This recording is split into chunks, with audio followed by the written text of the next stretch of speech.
Hi everybody, this is Skip Elsheimer. Welcome to the AV Geeks Lunchtime Streaming Show, and hopefully I didn't leave you in the dark too long. Kind of propagating the stream. Yeah, that's something. That meant something different in the early 20th century, or in the 20th century. Anyways, so I have to, when I create a show, and I'm streaming it on YouTube, I also have to then, I don't have to, but I put things on other social media. So there you go. More than you really want to know. But that's what you're here for, is it's always going to give you more than what you really want to know. These are, after all, educational films that we're watching. And so, anyhow, Crocodiles. Let's talk about them. Enjoy.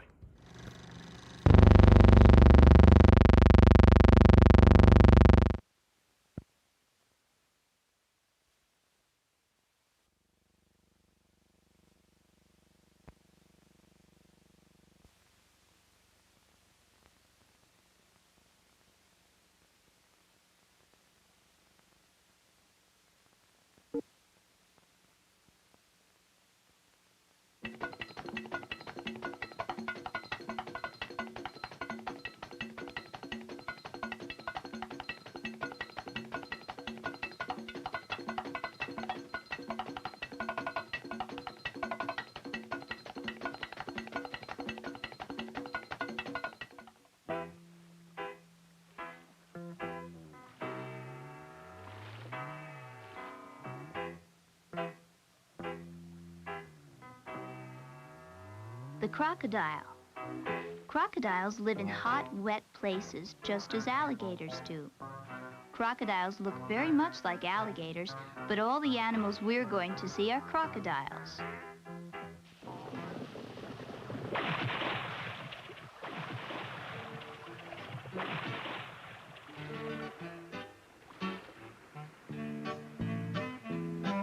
Crocodiles have tough skin and a powerful tail.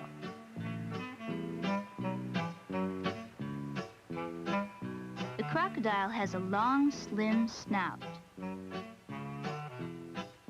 And they have strong jaws.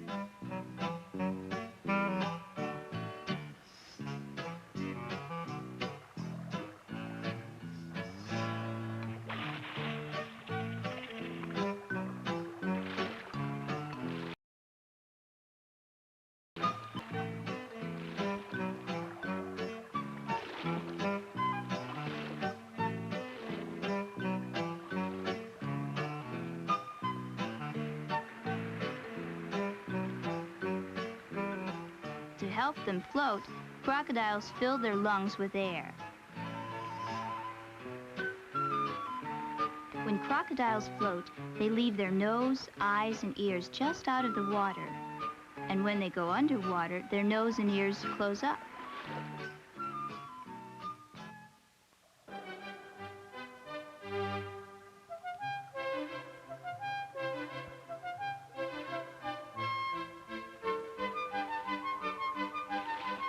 Crocodiles only live where they can lie in the hot sun all year long.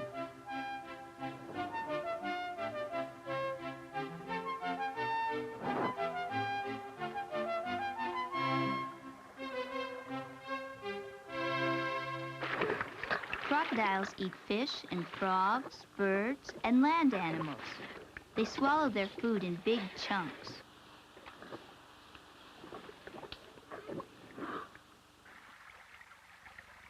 The crocodile swims by moving its tail back and forth. It's very fast in water.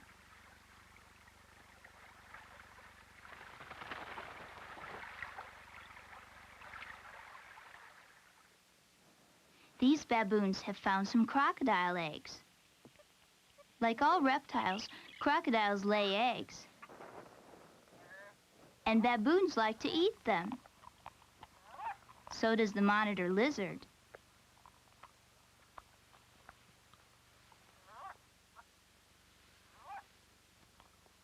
But not all of the crocodile's eggs will be eaten. Baby crocodiles will hatch from some of them.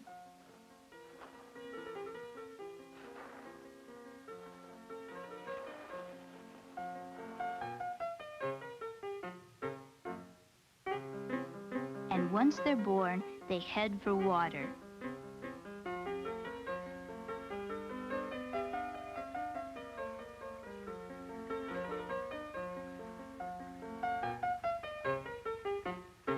The tiny crocodiles can snap their jaws and feed themselves. They can paddle their feet and waggle their tails and swim.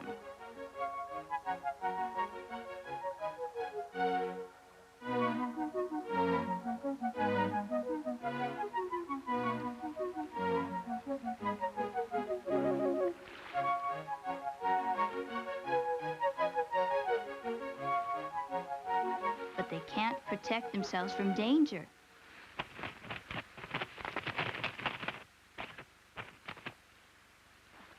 Not until they're much bigger.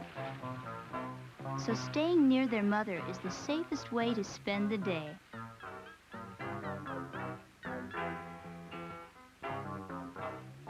Crocodiles.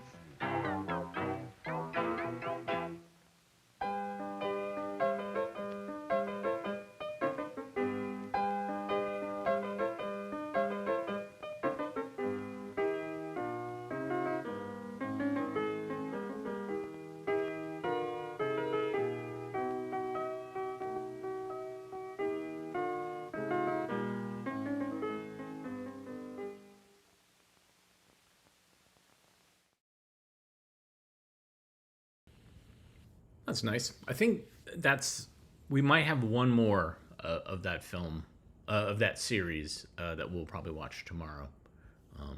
Pretty great. All right. As you know, that was from Coronet, and we've been scanning a bunch of Coronet for the company that owns Coronet. And so here's another Coronet film with a different vibe. This is Puritan Family of Early England. Enjoy.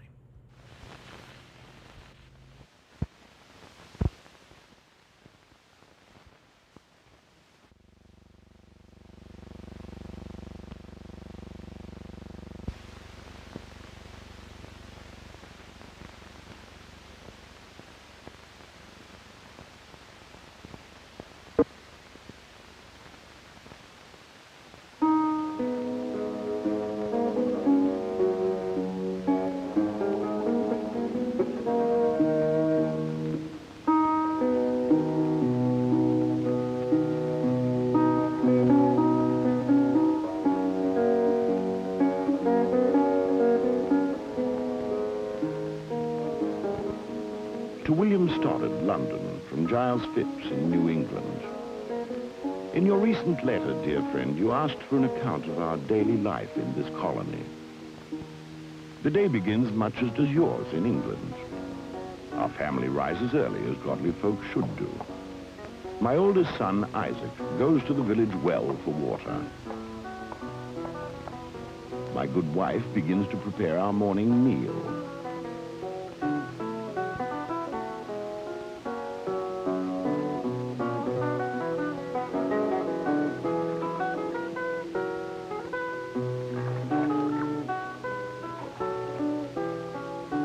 Mercy and Patience, our daughters, have the task of making the beds. And I bring wood for the fireplace. So each does the appointed task, and all is well.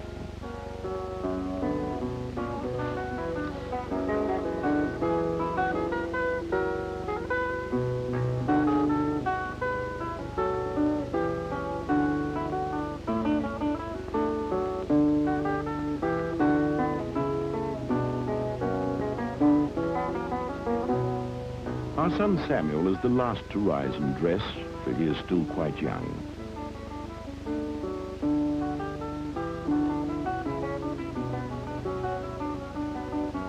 When all have gathered at table, I give thanks to our God, who has provided our food and who has brought us safely to these shores, that we might establish a true church, purified according to the teachings of Holy Scripture, a church free from the impurity of empty and vain ceremony.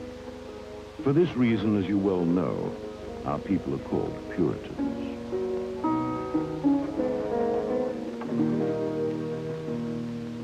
Each morning, except on the Sabbath, Isaac leaves for school. He does well in studies of Latin, less well in Greek. On some mornings, I go hunting and walk part of the way with Isaac.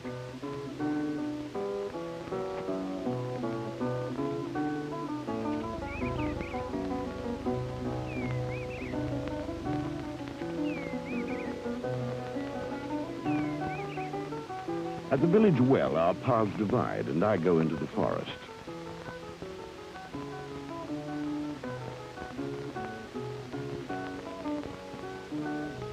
The forest is very close to our homes. You must know that all of this land was forest when we came, and we clear only what ground we need for buildings and for growing crops.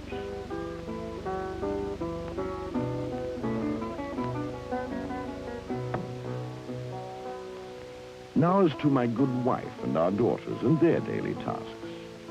Patience, our younger daughter, has her lessons in arithmetic and in reading. She uses the device called a hornbook, the lesson being printed on paper which is attached to a board and covered by a thin, transparent sheet of horn. Thus she can read the lesson, and yet the paper is preserved from damage. Our younger daughter being occupied with her lessons, my wife is assisted in her morning work by our older daughter, Mercy. Clothing is brought to a brook to be washed.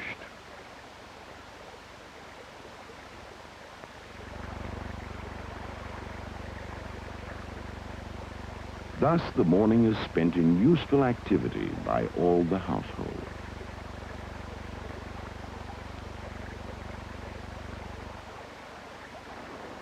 Isaac also has his appointed tasks. After school is dismissed, I often send him to gather clams on the beach.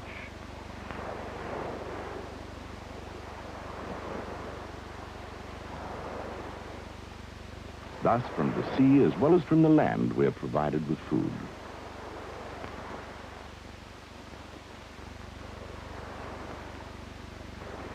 It has been reported to me that on occasions when he thinks no one is watching, Isaac sometimes stops his work to engage in the sport of skipping stones across the water. This is a matter of great concern to me, since God has commanded us to work and not to be lazy or idle.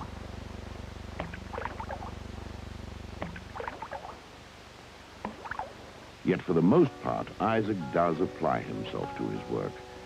I have given him the task of gathering the ears of corn from the plants which the Indians taught us to grow.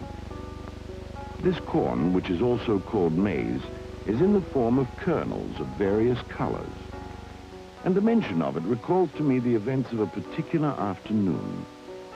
My good wife was busy in the making of soap, in the usual way, adding ashes of wood to boiling water to make lye, and then stirring in the melted fat of an animal.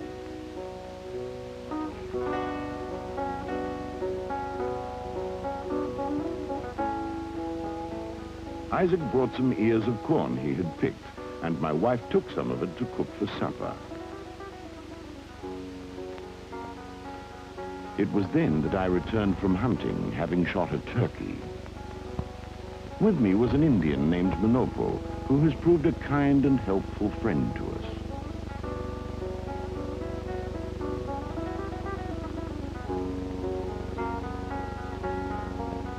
My wife showed our corn to Manopo, for it was he who had taught us how to plant it.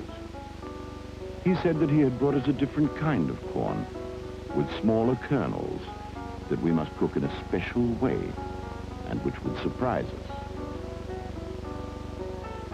We then proceeded straightway to follow Manopo's instructions for cooking the corn, for we were curious to see what the result would be.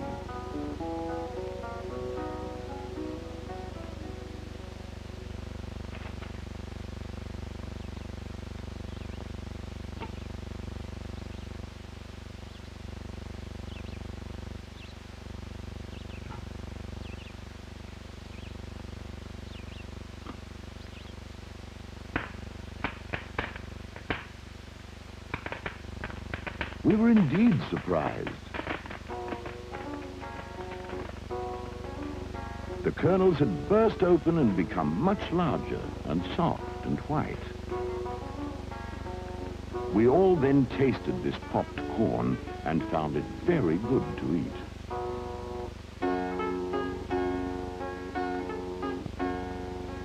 Manopo gave us more of this corn that we might plant it next spring. Once more, he has been a good friend to us, for which we are grateful and pray for continued peace and friendship between our people.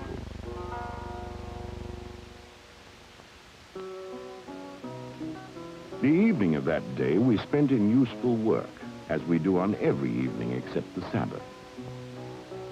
My good wife was busy making candles, dipping cords into melted tallow and then removing them to cool and harden.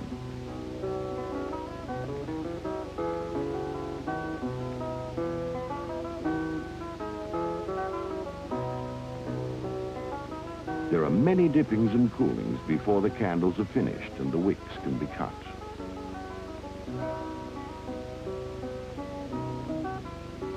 Our daughter Mercy has become skillful in preparing wool for weaving. She knows how to remove small sticks and such from the wool by the process called carding.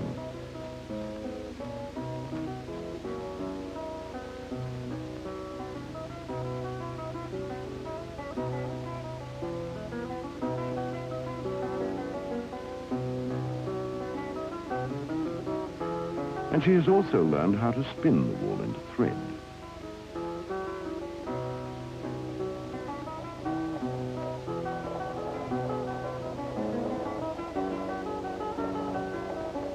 And our daughter Patience is learning to use the loom to weave woolen cloth.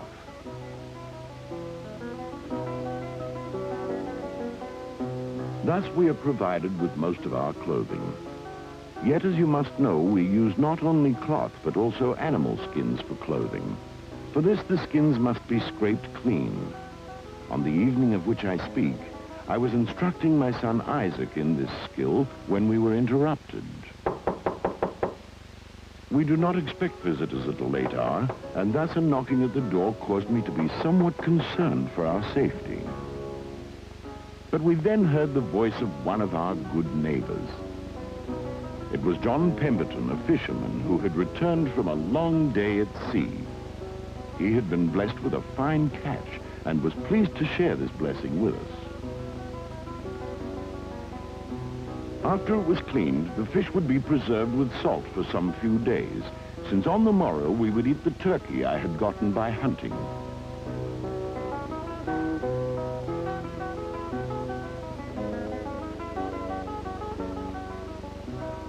And then, since the hour had grown late, we put our work aside in order to gather for the reading of Holy Scripture, thanking God who has established our colony on these shores of New England. And thus our day comes to a close. For your interest in these matters, I am grateful and beg to remain your humble servant, Giles Phipps.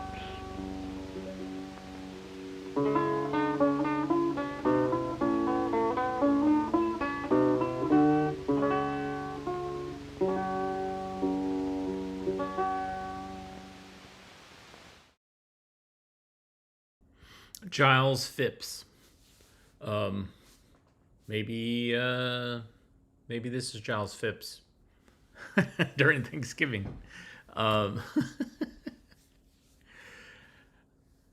Let's see. All right. So we went from a nature film to a history film recreation. Now we're going to bounce forward while bouncing back for a film about satellites and a specific satellite. Enjoy.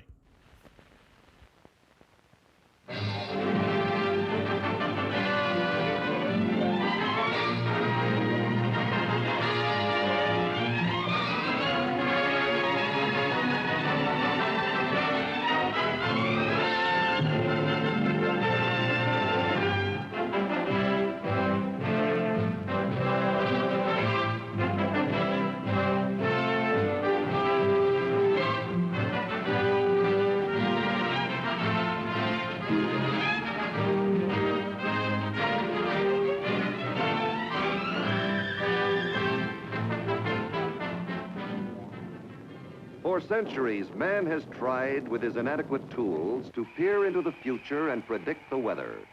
Such predictions are often sketchy and inconclusive, as it has been impossible to gather information from many vast areas of the Earth. The meteorologist has long dreamed of looking from the outside in rather than from the inside out, so he can see the clouds and weather covering the globe.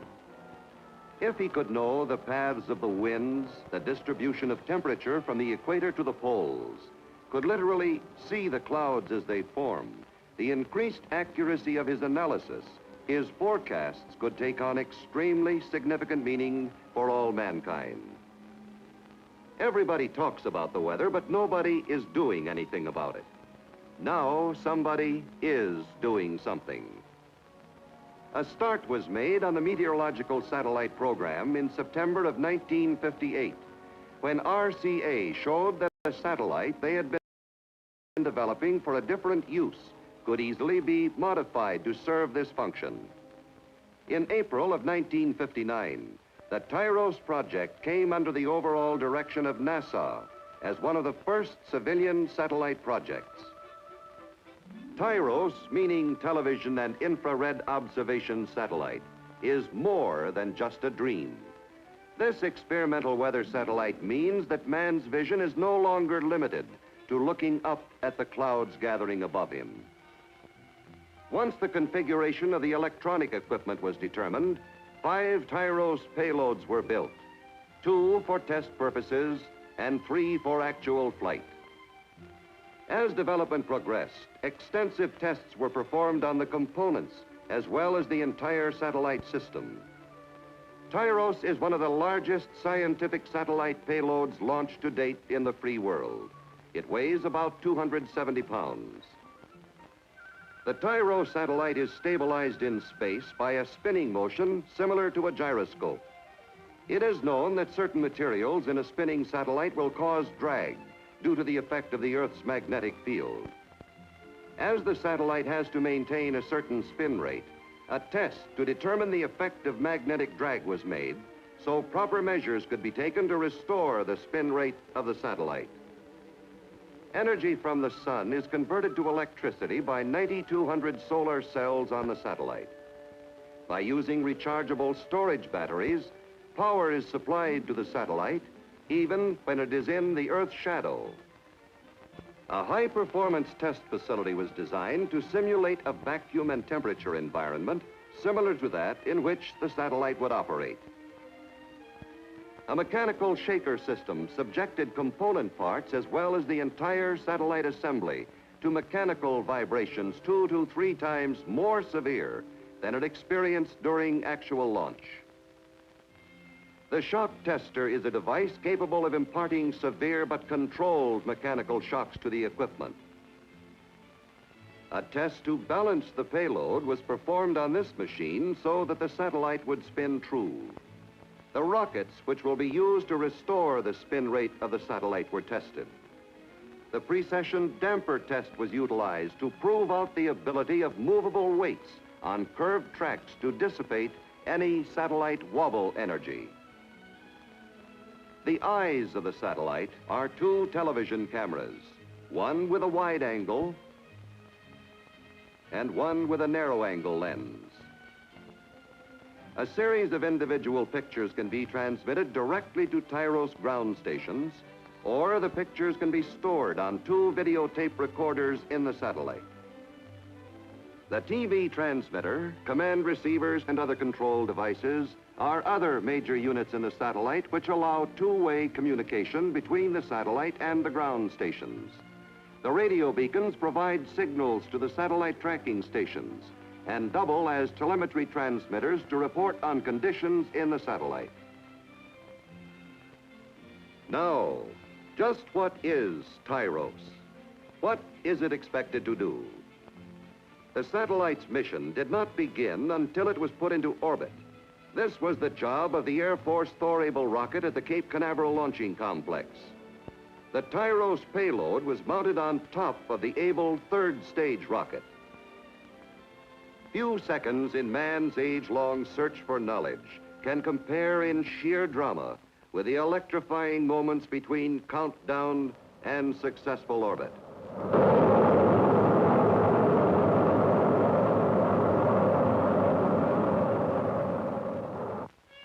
The third stage of the Thor-Able rocket carried TIROS into its first orbital path.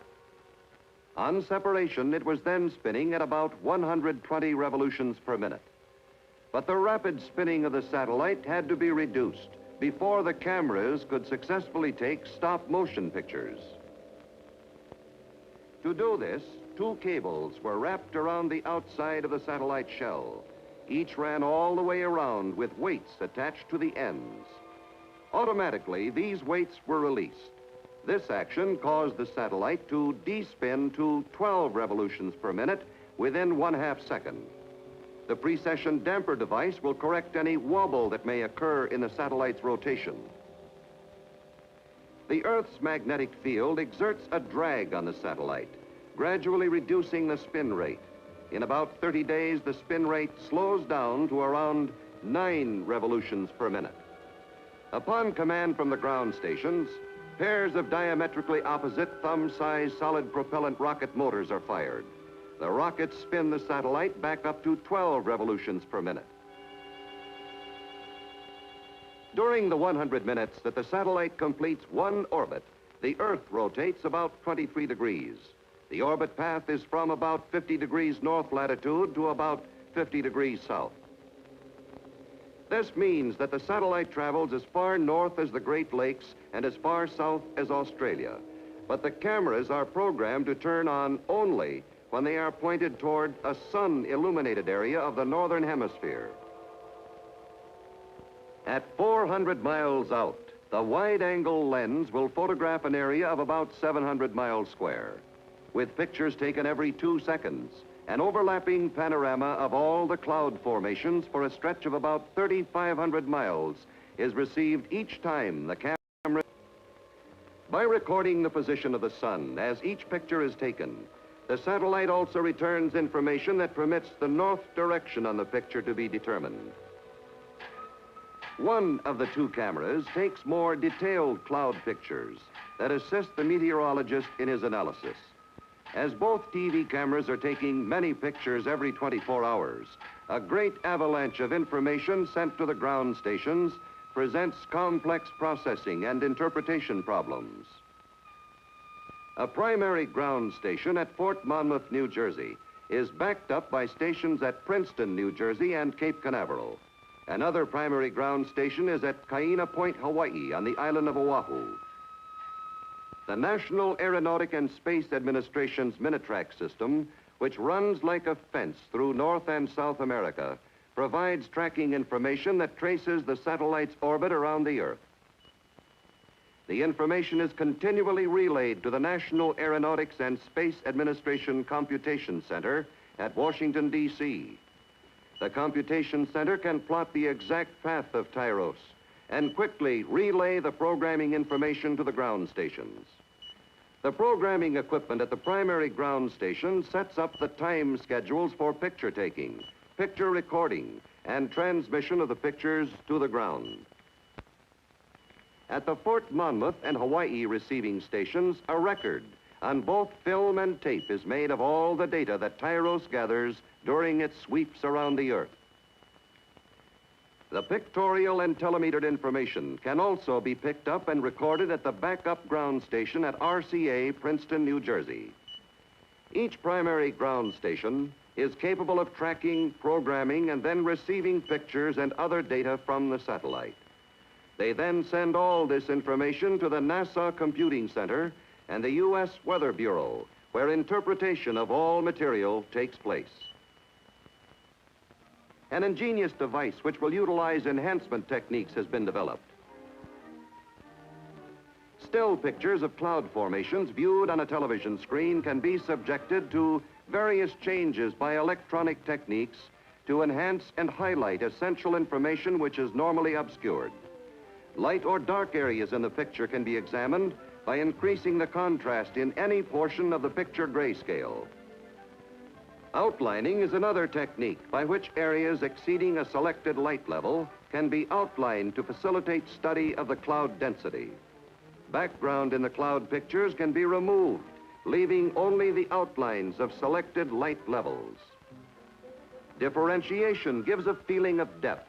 The edges stand out, and the overall configuration can be studied. And now, what comes next in space meteorology? The TIROS 2 satellite program includes subsystems to measure Earth and atmosphere radiation. The measurements indicate where excesses and deficits of energy are being accumulated on Earth. Energy available to sustain the motions of our atmosphere comes from the sun. By measuring accurately the distribution of the energy going into and radiating from the Earth's atmosphere, the meteorologist's understanding of the mechanism of the general circulation of the atmosphere will be appreciably improved. The advanced meteorological satellites could give daily global coverage, even cloud pictures at night. These satellites will have their cameras constantly focused on the globe. A complete pictorial record of our changing weather will be revealed by polar orbiting satellites as their paths pass over the Earth and the Earth rotates within the orbit. Meteorological data presently is hand-plotted on maps prior to analysis, a tedious and time-consuming process. In addition, only limited information is available from remote ocean areas. Certainly, a deeper understanding of the forces of nature will produce tremendous benefits for mankind.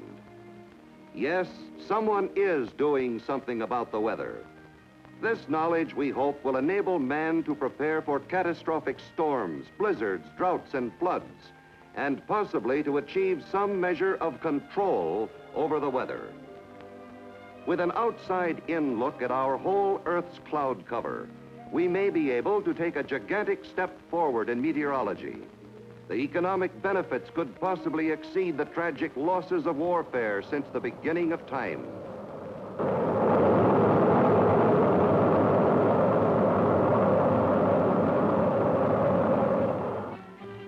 The door to space is open. The mind of man can expand in areas of knowledge as vast as space itself. With meteorological satellites, the realization is near, the rewards unlimited. TIROS is in orbit.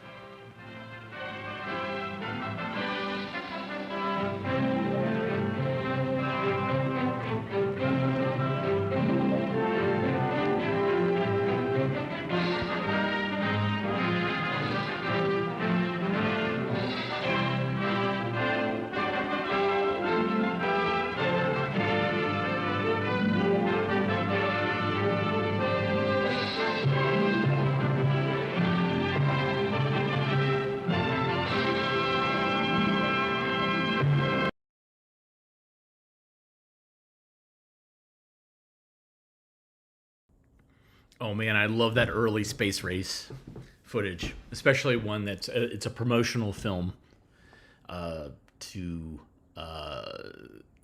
basically say, hey, this is what RCA can bring to the space race.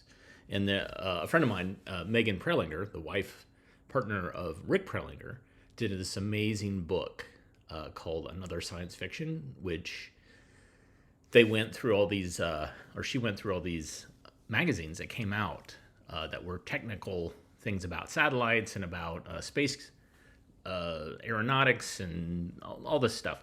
And it's just, she found all these beautiful pieces of art that people made to kind of picture the future or picture the concepts of the future. And so I recommend seeking it out. It's pretty great. I think it's still in print. But yeah, so this is definitely one of those things. And it's not made by NASA. It was made by RCA. All right. We're jumping all over the place. Now let's learn about Scott's new old friend. Enjoy.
When the plant switched his mother from the first shift to the second shift, life changed for Scott. Except for breakfast and weekends and holidays, of course, the whole family hardly ever had a chance to be together anymore.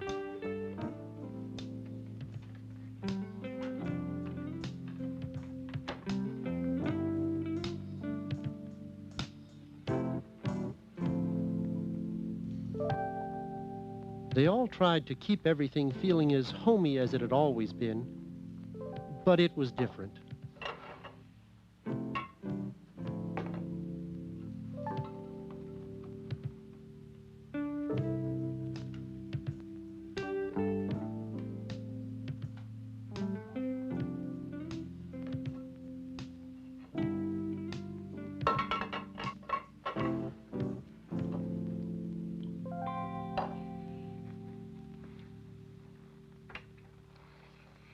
His mom took Becky to the sitter on the way to work, and Dad picked her up when he got off. But from the time Scott got home from school until Dad and Becky showed up a couple of hours later, there wasn't much to do. Well, there is something. No, forget it. Wait. Come on. Show me what it is. Oh. Right? Okay. I'd love to go to the buggy.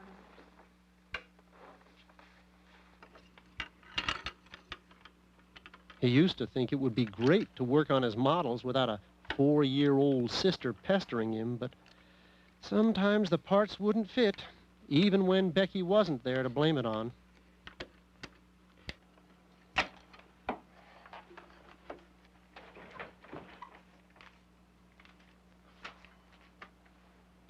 Just nothing to do.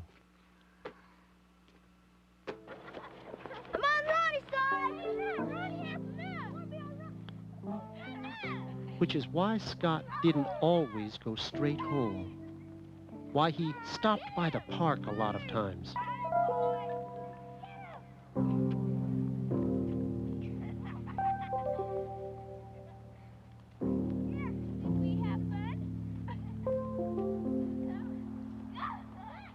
There was an old lady in the park, all wrinkly and gray and funny looking, but she never hurt anyone. All she ever wanted to do was read your books, if you laid them down.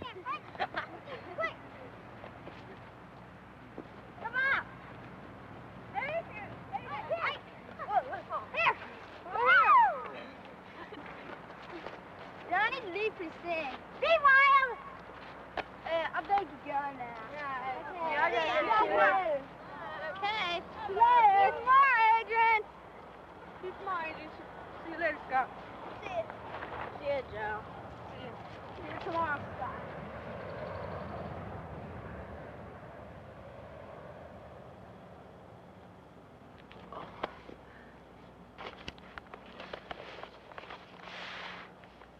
I just like to keep in touch, you know. I hope you don't mind.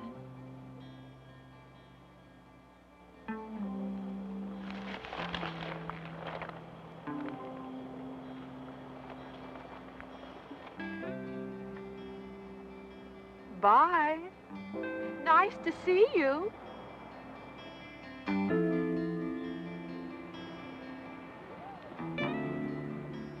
The funny old lady was always there, rain or shine.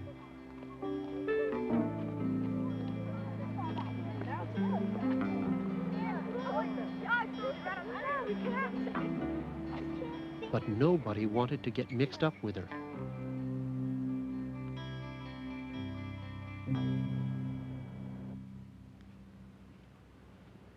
It's getting late, Scott. Yeah, Mom, about ready.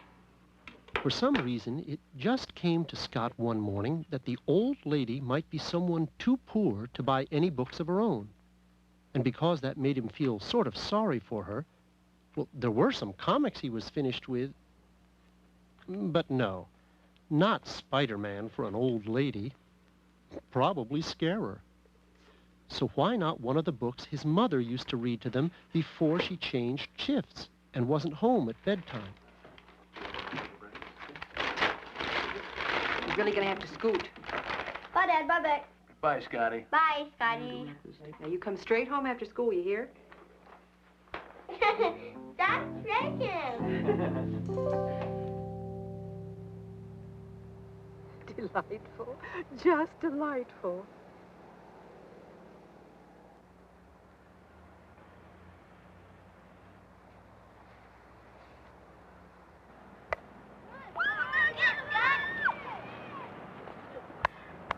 Oh, what, are you sleeping or something? It was right there. It's easy. What?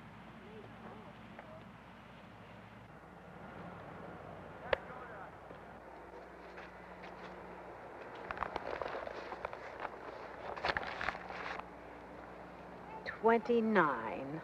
I won't forget. 29.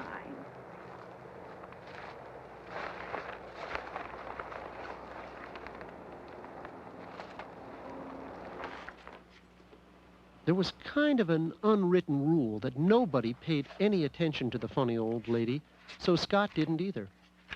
But he wondered if maybe she wasn't trying to remember what page she was on. Sure enough, there was a single gray hair, something you'd hardly ever notice in a million years, sticking out of his book at page 29. Anyone else got one? Yeah, I got one.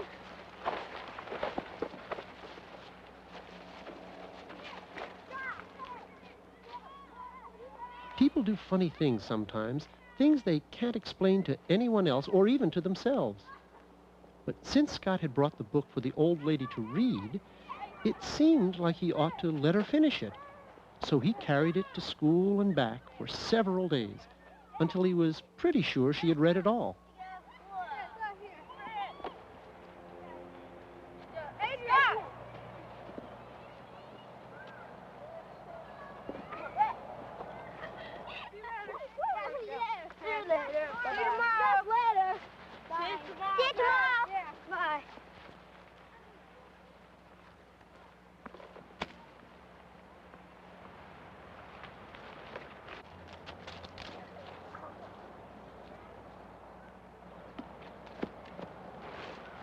You know how it's fun to have a secret? Something you only share with one other person? Well, it was almost like he and the old lady had a secret. So, one after another, he let her read the children's books his parents had given to him and Becky. Why he never told anyone what he was doing, he didn't know, because it almost got him in trouble. Scott? Yeah? Have you seen Cricket in Times Square? Becky wants me to read it to her, and we can't find it anywhere. She probably left it somewhere. You go on. I'll find it.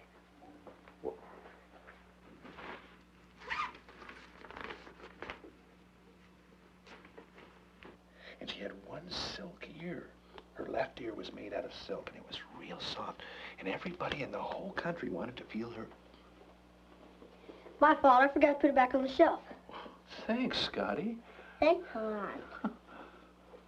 So we'll read the Cricket on The next day was the first time Scott ever said a word to the old lady.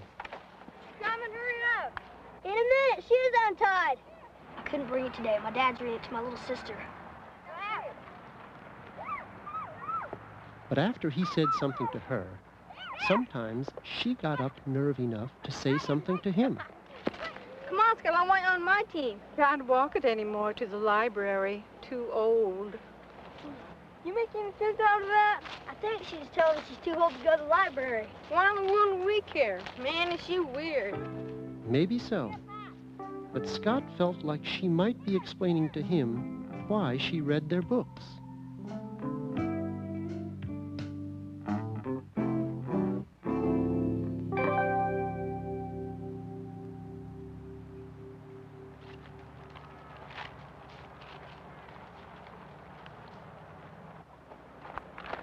Are you okay? Fine. I'm fine. Now, don't you worry about me. I'm fine. You need any help, Miss Ralph? Oh, thank you. No, Lester. My young friend is here.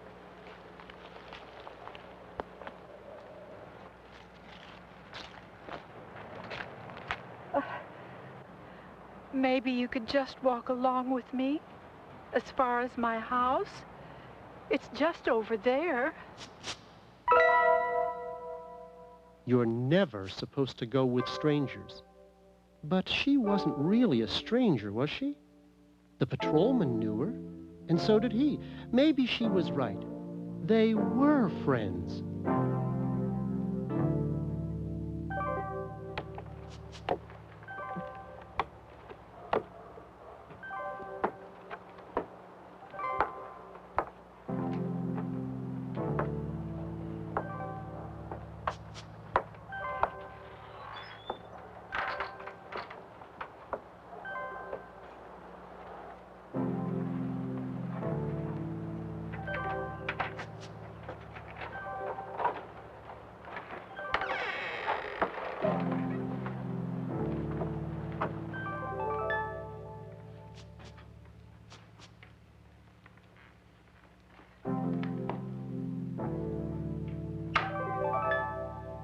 I don't know how to thank you. It's okay.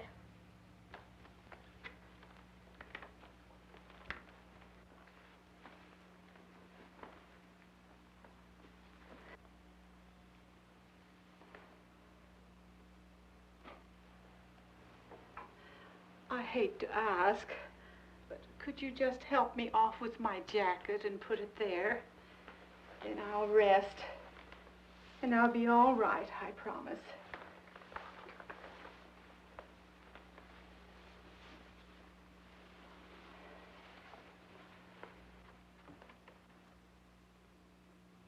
I thought you didn't have any books. Mm-hmm. All the time I was bringing those books, I thought you didn't have none. And I used to teach years ago. And I wonder what the children are learning now, what they like to read. I'm just so pleased with your new textbooks and those stories you brought from home. A child's world is so much wider now. I guess. Is this where you want your jacket? Mm-hmm.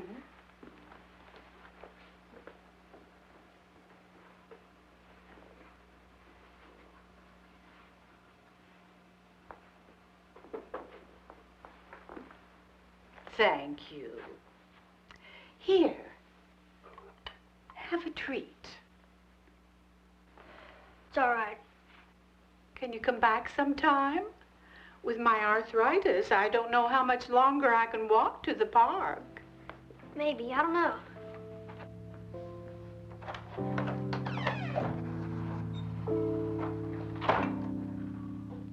Scott had never thought about school books opening a door to the world. But whenever he saw something new about science or social studies or somewhere far off, he wondered now if the old lady would be interested in it.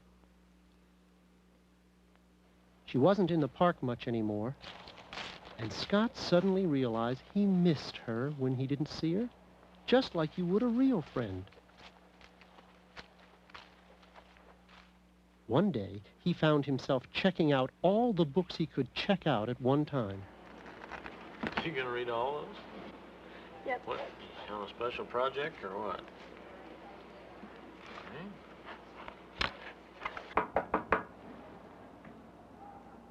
His folks probably would have had a fit. But then parents, most grown-ups actually, don't always give children credit for having any common sense at all. Anyone could see that the old lady wouldn't or couldn't hurt a flea. Called his team together and wrote them off. So did two of the other boys. To have continued beyond the prince would not have been the thing to do. Oh, dear, my eyes aren't so good either. Could you read it to me? At the pond, I called them to take the left fork. Away from the city, they halted in Confusion. They halted in confusion. They reined and rode slowly back. I said, with all the extra practice he got reading to his friend, Scott got pretty good at it. And at some other subjects, too, that he learned more about from the library books. 50 to 1, and And I have heard that some have offered 100 without finding takers. Going for show and tell this morning? Mama, here.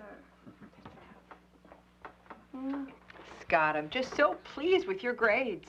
First thing when I got home last night, I looked at them, and I felt like coming in to wake you up and give you a hug.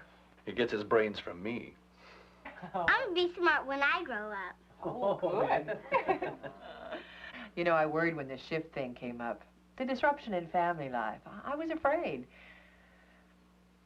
But I needn't have been. Funny, just when everyone was feeling so good, that's when trouble reared its head. If you like to teach so much, how come you still don't? They won't let me. Said I had to retire. On account of your arthritis? Arthritis? No, after you're 65.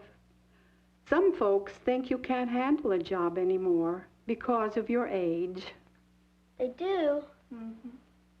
They said the same thing about me with a paper route. Said I wasn't old enough. You have to be 12. I'm bigger than Shrimpy Nelson. I can carry more papers than he can. But just because I'm not 12. Discrimination. Do you know what discrimination is? Discrimination is when people make up their minds about what you can do or not do for reasons that have nothing to do with your ability. Kids get that all the time. What you call it? Discrimination? Can't ride your bike in the street? Too little. Can't go to neat sounding movies? Too young. Can't walk outside the neighborhood? Can't spend your own money for a pocket knife? Discrimination. Some of it you have to admit for your own good. Do you really think you can handle your bike safely in city traffic? Have you given them any reason to think you're not old enough yet for a pocket knife? But if you can't have a pocket knife, how will you ever prove you're old enough? Well, yes. And just when you've proved you're old enough, suddenly you're too old. Discrimination.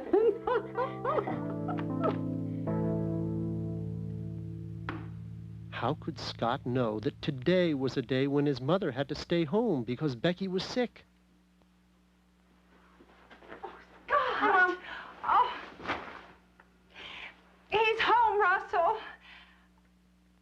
That she'd called his dad when he wasn't home right after school, that they'd been calling all over. Where have you been? Do you know how worried we've been about you? Scott. I'm all right, I tell you. We know you're all right, but where have you been? A friend's house. What friend? We called everybody we knew, your teacher. We even went down your class roll. If nobody knew, we were going to call the police. Don't you trust me? Don't you think I can take care of myself between here and school? What friend? I don't remember her name. Oh, my God. You don't know her name?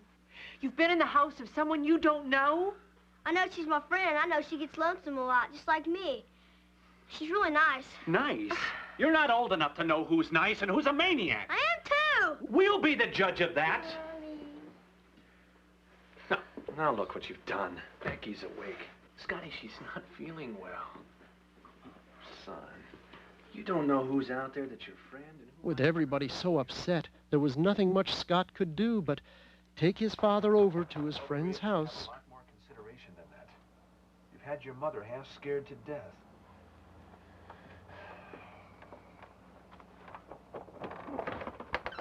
Why, hello, Russell. Miss Rothkar. Won't you come in? Oh, yes, Scotty. Oh, yes, I'm still... Turned out the old lady used to be his dad's teacher, the best one he ever had. Turned out his dad didn't think it was fair either that people couldn't do things they were good at, like teach, because of their age. Turned out Dad even apologized later for not thinking Scott was old enough to choose his own friends. Appreciated you. I'm sorry. We wouldn't have been so worried if we'd known that you were one of Scotty's friends. I wish you would have told us, son. We just want to know who they are. Dad, this is my friend, Miss Rothkar. That funny old lady. Oh, no. Oh, I know. And I agree. a person does get to be pretty funny looking, all wrinkled and bent and gray. The way it turned out, it seems like it's just dumb not to like people when their age is the main thing that makes them different from you. Miss Rothkar had known how he felt when he couldn't do things because he was too young. And he knew how she felt because he'd been home alone a lot too. When you get right down to it, that's how friends are made. By people thinking about how other people feel. And that goes whether it's someone you have just met or one of your old friends.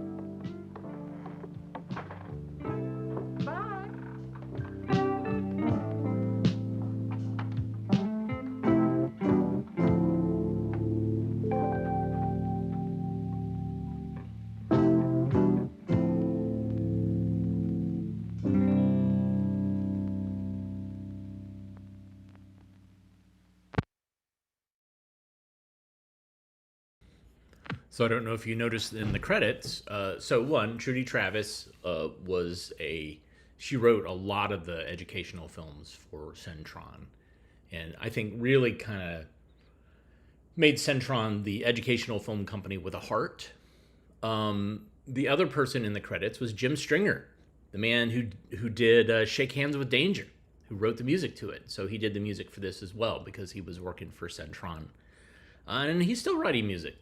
So if you ever Google Jim Stringer, you might be able to catch him in a performance or maybe some music that he wrote for advertising or whatever.